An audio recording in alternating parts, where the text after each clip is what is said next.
Good morning guys, કેમ છો? બસ બધા મજામાં જ હશે. અને આપણે હવે જવાનું છે કામ કરવા માટે બાજુના ગામ. તો આપણે આપણી વસ્તુ લઈ લીધી છે અને હવે જઈએ છીએ.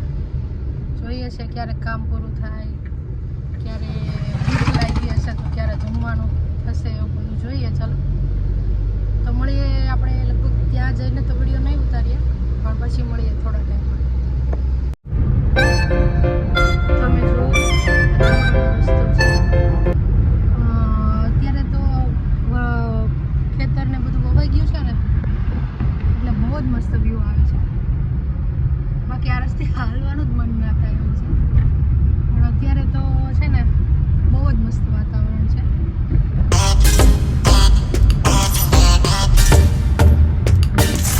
અને રસ્તો પણ બહુ વળાંકવાળો છે. ગીરમાં આવી ગયા હોય ને એવું લાગે છે, પણ ના, ગીરમાં નથી. આપણે અહીંયા બાજુના જ ગામમાં છીએ.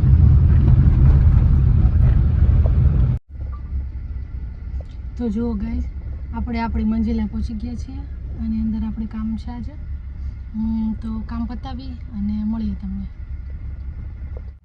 તો ચાલો મિત્રો, આપણું કામ થઈ ગયું છે ડન. આપણે જે પણ કાંઈ કામ હતું કરવાનું એ અહીંયા આગળ આપણે પતાવી દીધું છે. અને હવે જમવાનો ટાઈમ થતો આવે છે થોડો ઘણો.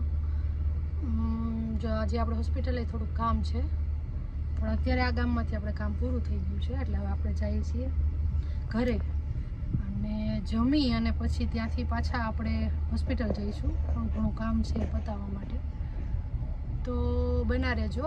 અને કાલે આપણે ગણેશજી બેસાડવાના છે, તો એના માટે થોડીક વસ્તુ ઘટે છે, જેમ કે ફૂલ છે. બાકી તો હું લઈ આવી છું, પણ ફૂલને એવું ઘટે છે, તો એ લેવા માટે હજી આપણે સ્ટ્રગલ થોડુંક કરવું પડશે.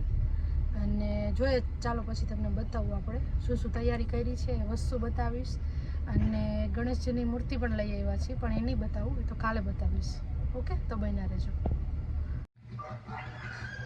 એક સારી ગુડ ન્યૂઝ છે કે ફૂલની વ્યવસ્થા થોડી ઘણી થઈ ગઈ છે. ગણેશ ભગવાને આપણી વાત સાંભળી લીધી એવું મને લાગે છે. એટલે જો હું તમને બતાવું, આટલા ફૂલનો જુગાડ છે ને આપણે અહીંયાથી કરી લીધો છે. આટલા ફૂલ તો સફિશિયન્ટ છે આપણે પૂજા માટે, પણ હજી આપણે જોઈએ છે આગળ. જો આપણને જાસૂદ આપણે જોતા છે, જાસૂદ જો મળી જાય રેડ કલરના તો વેલ એન્ડ ગુડ. બાકી આ ફૂલ આપણે એમ તો ચાલશે, નહીં વાંધો આવે. ચાલો જોઈએ હવે આગળ શું થાય છે. જો અહીંયા રસ્તામાં છે ને ગામ આવે છે, ત્યાં આગળ છે ને પુલ છે. અને અત્યારે બહુ વરસાદ છે ને, એટલે આ પુલ ઉપરથી પાણી જાય છે. સવારમાં નીકળીને હું ત્યારે અહીંયા બૈરાઓ છે ને કપડાં ધોતા હતા બધા, ત્યારે મેં શૂટિંગ નહોતું કર્યું. ત્યાં જો કેટલું સરસ પાણી જાય છે. અને સામે દેખાય છે ને એ મંદિર છે. એકાદી વાર તો ગયેલું છું એની અંદર. એમાં છે ને મંદિરની નીચે સાધ્વી બેન છે, એ તપસ્યા કરે છે અને એના ફોટોગ્રાફ્સ છે ત્યાં. ગુફાની અંદર રહી છે. ક્યારેક આપણે એ સાઈડ જાશું તો તમને ચોક્કસ બતાવીશ. અત્યારે હવે આપણે ઘર તરફ જઈએ. તમે માનશો નહીં, હજી તો હું અડધા રસ્તે જ પહોંચી છું. હજી તો હું ઘરે પણ નથી પહોંચી.